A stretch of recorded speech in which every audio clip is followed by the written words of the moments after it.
selamat pagi semuanya. Masih semangat gak nih?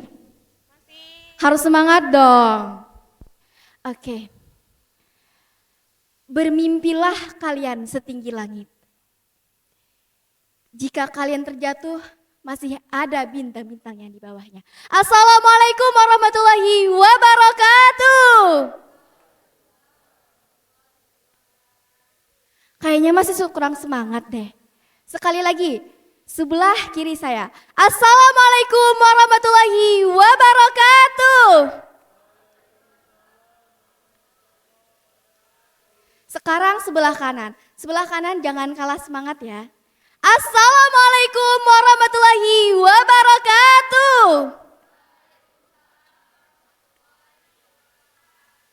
Oke, terima kasih yang sudah menjawab salam. Oke teman-teman, pada kali ini saya akan sedikit memberikan pengalaman saya di bidang mahasiswa berprestasi. Selain itu, kita memiliki tema yaitu Skill as Your Weapon, yang dimana kita akan menggunakan keterampilan kita sebagai senjata kita. Tapi teman-teman, perlu kita ketahui bahwa keterampilan itu harus dan pasti diasah agar kita menjadi pribadi yang lebih baik. Akan tetapi teman-teman, untuk mengasah keterampilan kita pasti ada yang namanya proses. Tidak ada teman-teman kita berhasil tanpa adanya proses. Pasti kita sudah melewati suka dan duka dan berbagai macam rintangan. Oke, bisa next? Oke, saya sedikit menceritakan pengalaman saya selama berkuliah di Universitas Sarimulya. Pada tahun 2021 adalah fase awal yang dimana saya mulai beradaptasi dengan dunia perkuliahan. Saya masih ingat pertama kali saya konsul dengan dosen pendamping saya bahwa saya ingin bertekad untuk keluar dari zona nyaman saya. Karena saya pikir kalau saya berada di titik ini saja, saya tidak akan bisa berkembang. Maka dari itu kita harus keluar dari zona nyaman tersebut. Kemudian pada tahun 2022 saya mencoba keluar dari zona nyaman itu dengan mengikuti lomba karya tulis ilmiah nasional. Dan alhamdulillah saya berhasil. Dan pada saat itu juga saya memulai perjalanan di organisasi. Kemudian pada tahun 2023 adalah fase yang lumayan berat bagi saya. Yang dimana saya harus menyeimbangkan antara akademik, prestasi, dan organisasi. Sebelum saya berdiri di tempat ini, saya mengalami berbagai rintangan teman-teman. Pada tahun 2023, saya ditawarkan untuk mengikuti lomba mahasiswa berprestasi. Akan tetapi saya merasa belum pantas dan belum memiliki prestasi yang cukup. Dan pada saat itu teman-teman, apa yang dilakukan oleh dosen pendamping saya, dosen kemahasiswaan saya hampir dimarahi. Kenapa kamu tidak maju? Padahal prestasi kamu juga ada, tapi saya merasa belum pantas. Dan pada saat itu teman saya yang maju. Dan saya berbicara kepada teman saya, aku ingin berada di tempatnya. Terus kata teman saya apa? Kamu itu terlalu besar ambisinya. Jika kalian berada di posisi saya, pasti kalian akan merasa down karena teman kalian sendiri tidak mendukung. Tapi apa yang saya lakukan? Saya terus mengupdate diri saya dan akhirnya pada tahun 2024 saya dapat membuktikannya bahwa hanya ada di program studi Sarimulya khususnya promosi kesehatan saya berhasil membawa nama Universitas Sarimulya di Pilmapres Nasional dan saya berada di jajaran 15 besar mahasiswa-mahasiswa tersebut.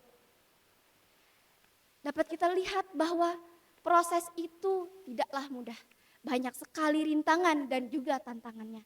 Tapi jika kita berusaha semaksimal mungkin, maka kita akan dapat berhasil. Oke, next. Lalu skill apa sih yang harus kita miliki? Skill apa sih yang harus kita butuhkan agar menjadi mahasiswa berprestasi atau yang akan kalian inginkan? Oke, next. Yang pertama adalah keterampilan akademik. Yang kedua adalah keterampilan komunikasi, kepemimpinan, dan manajemen diri. Next. Oke teman-teman, keterampilan akademik. Mungkin kalian pernah berpikir bahwa keterampilan akademik itu hanya dapat dilihat dari nilai IPK. Tapi teman-teman, keterampilan akademik itu tidak hanya nilai.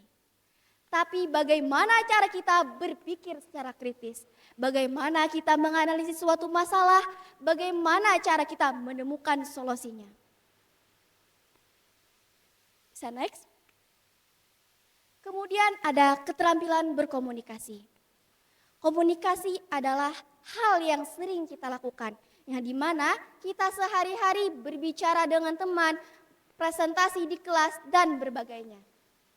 Akan tetapi teman-teman, berkomunikasi itu tidak hanya melalui public speaking, tetapi juga dapat dengan tulisan. Contohnya nih, kalian senang dengan menulis. Kalian bisa mengasah itu.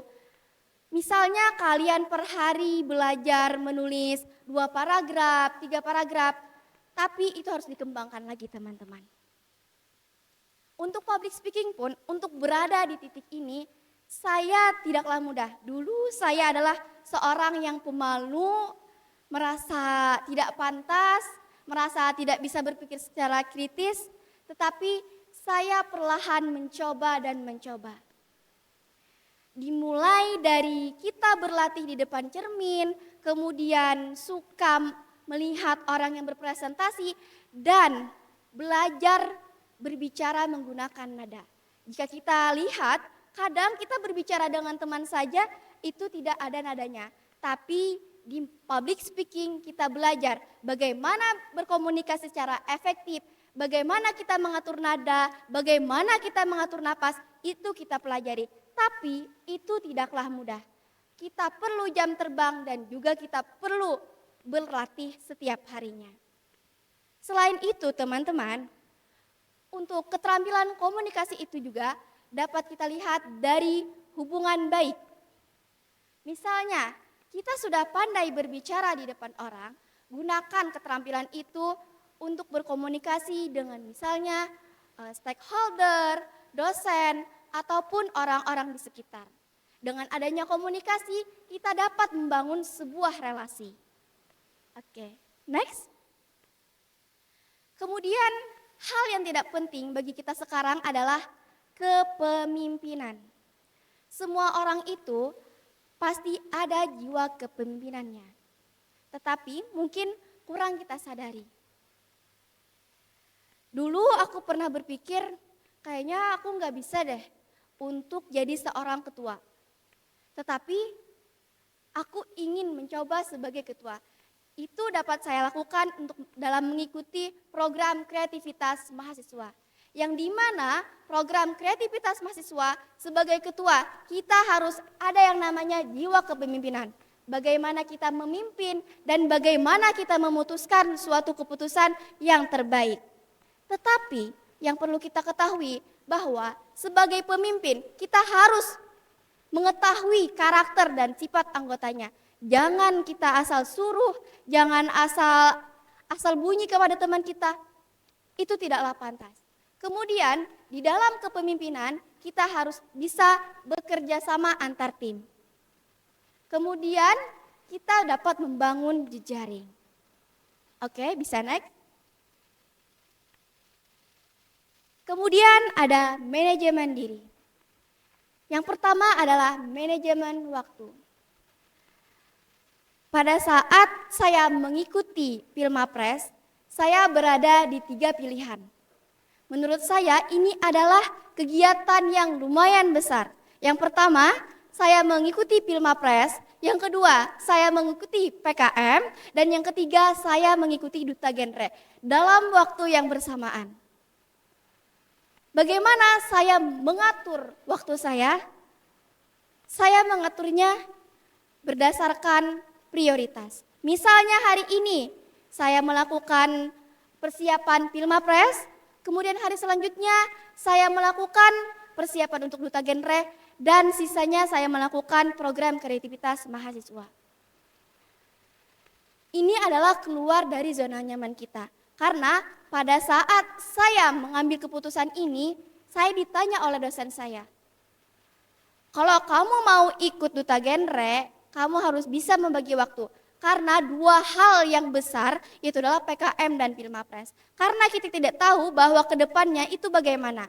Dan ternyata saya masuk ke dalam Pilmapres Nasional dan juga Pekan Ilmiah Nasional. Itu perlu yang namanya manajemen waktu agar semuanya dapat dilaksanakan dan sesuai dengan apa yang kita harapkan. Kemudian adalah mengelola emosi. Saya bertanya kepada kalian, pernah enggak sih kalian merasa down dan kurang bersemangat dalam melakukan sesuatu? Pernah enggak? Lalu apa yang kalian lakukan? Apakah kalian tinggalkan tugas-tugas itu? Atau kalian healing? Nangis? Oke teman-teman, misalnya kita berada di posisi yang sulit dan kita harus mengelola emosi kita. Apa yang harus kita lakukan? Kalian harus mengafirmasikan kepada diri kalian bahwa kalian bisa. Dan jika kalian merasa down, kalian harus bersemangat kembali dan ingat tujuan apa yang kalian inginkan. Kemudian manajemen energi. Manajemen energi ini adalah seperti kita menjaga tubuh kita, istirahat kita. Kalau saya, untuk manajemen energi ini, saya pisahkan antara healing dan juga belajar. Saya tidak mau saya gabungkan, misalnya saya ingin berteman, ingin nongki, tapi saya membawa laptop untuk mengerjakan tugas. Saya tidak mau. Saya pikir itu akan membuat saya itu capek, padahal saya itu ingin bersenang-senang. Jadi kalau saya itu lebih senang, kalau berteman ya berteman, kalau belajar ya belajar, agar fokus kita tidak hilang. Kemudian misalnya nih, kalian ada di situasi bahwa kalian itu memiliki bermacam-macam tugas dan deadline yang sama. Apa yang kalian lakukan? Kalau saya, misalnya saya menyelesaikan satu tugas, terus saya tidak dapat lagi nih mengerjakannya. Saya down, saya tidak bersemangat. Apa yang saya lakukan? Saya lakukan adalah saya ke tugas selanjutnya. Tidak saya selesaikan yang ini, tapi saya ke tugas selanjutnya. Karena bagi saya, jika saya ngestak di satu tugas, saya nggak bisa ngestak ke tugas yang lain. Jadi kalau kita tugas satu dikerjakan, tugas dua dikerjakan, artinya semuanya berproses. Jadi tidak ada yang tertinggal dan tidak akan terlewat deadline. Oke, next. Nah, sebelum kita membahas manfaat berprestasi, saya ingin sedikit cerita bahwa pada saat pemilihan mahasiswa berprestasi tingkat nasional di Universitas Gorontalo, saya belajar banyak. Yang dimana pada saat itu seleksi yang pertama kali saya lakukan adalah presentasi produk inovatif. Yang dimana itu adalah keterampilan public speaking kita dilatih. Kemudian pada hari selanjutnya saya diberikan tugas untuk mengelola tim.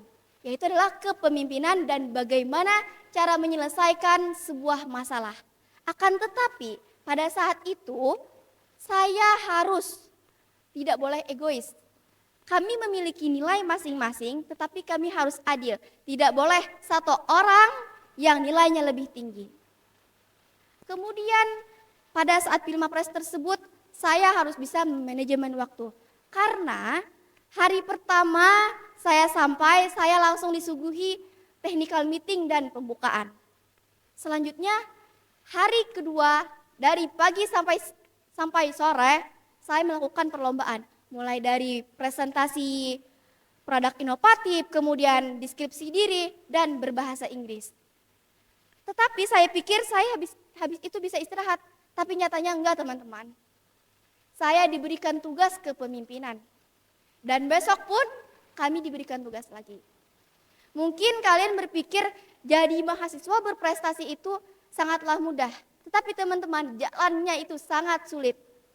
Tetapi kalau kita mampu, kita ambil kesempatan itu, kita akan bisa melewatinya. asal di diri kita itu tekadnya kuat dan punya tujuan yang jelas.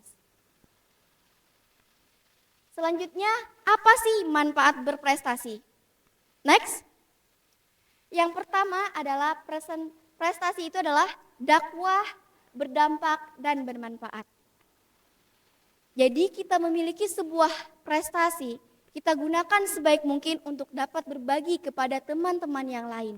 Sehingga kalau kami di bidang kesehatan, kami dapat menyelamatkan kehidupan masyarakat agar lebih hidup yang sejahtera dan meningkatkan kesehatannya. Kemudian kalian juga berkesempatan untuk mendapatkan sebuah beasiswa. Selain itu juga kalian track record karir yang baik. Yang dimana jika kalian memiliki prestasi, orang-orang akan berpikir bahwa perjalanan karir kalian itu baik. Dan kalian bisa membangun sebuah relasi. Dari Pilmapres, saya dapat sebuah relasi yang lumayan besar menurut saya. Saya itu bisa mendatangkan Nana dan juga Fahmi dalam kegiatan seminar public speaking di Universitas Sarimulya. Itu terjadi karena apa? Karena relasi dan juga prestasi. Kemudian saya juga kenal dengan Maxwell dan saya sempat ngomong dengan Maxwell. Dari prestasi tersebut dapat kita lihat bahwa hal yang didapatkan ketika berprestasi itu adalah relasi. Bisa di next. Kemudian strategi apa yang akan kalian jika kalian ingin berprestasi? Next. Yang pertama adalah kalian harus kenali diri sendiri. Bagaimana sih cara mengenali diri sendiri? Kalian bisa nanya teman ataupun refleksi diri dengan cara apa sih kelebihanku, apa sih kekuranganku. Misalnya kalian punya sebuah kekurangan, jadikanlah kekurangan kalian itu sebagai kelebihan kalian. Mungkin kalau dipikir-pikir itu terasa sulit, tapi kita bisa asal kita asah keterampilan tersebut. Kemudian adalah manajemen waktu. Manajemen waktu kalian harus menyeimbangkan antara prestasi, akademik, organisasi, dan juga pekerjaan yang lain. Kemudian adalah lingkungan yang mendukung. Kenapa harus ada lingkungan yang mendukung? Karena pada saat kita down, kita perlu yang namanya support. Entah itu support keluarga, support teman, ataupun lingkungan di sekitar. Kalau lingkungan kalian itu tidak mendukung, maka itu akan berdampak pada diri kalian sendiri. Kemudian kalian juga perlu yang namanya mentor atau dosen pembimbing. Kenapa sih harus ada mentor? Karena mentor itu bertugas atau mendampingi kalian berproses. Jadi misalnya kalian kebingungan, kalian bisa bertanya kepada mentor kalian. Kalian bisa bertukar pikiran, bertukar pendapat, dan lain-lain. Kemudian adalah mindset pemenang. Bagaimana sih mindset pemenang? Kalau saya berpikirnya seperti ini. Pada tahun 2023, saya nonton teman saya ikut pemilihan duta genre. Yang dimana pada saat itu saya berpikir, saya mau jadi duta genre. Padahal saya belum pernah ikut PIKR dan sebagainya. Kemudian pada saat teman saya mengikuti Pilmapres, saya juga berpikir, saya mau juga deh jadi Pilmapres, mahasiswa berprestasi untuk membanggakan kedua orang tua saya. Lalu dari mindset tersebut, saya bertekad bahwa saya bisa. Jikapun saya gagal, saya ulangi lagi. Karena dari kegagalan itu kalian bisa berhasil. Jangan patah semangat teman-teman. Kemudian adalah perbanyak jalur langit. Kenapa sih kita harus perbanyak jalur langit? Karena teman-teman, usaha itu harus diiringi dengan yang namanya tawakal. Usaha kita semaksimal mungkin, tapi Allah yang menentukan. Tak lupa pula teman-teman, saya tanamkan kepada kalian, jika kalian mau ujian, mau ikut lomba, dan sebagainya, yang pertama harus kalian lakukan adalah minta restu orang tua.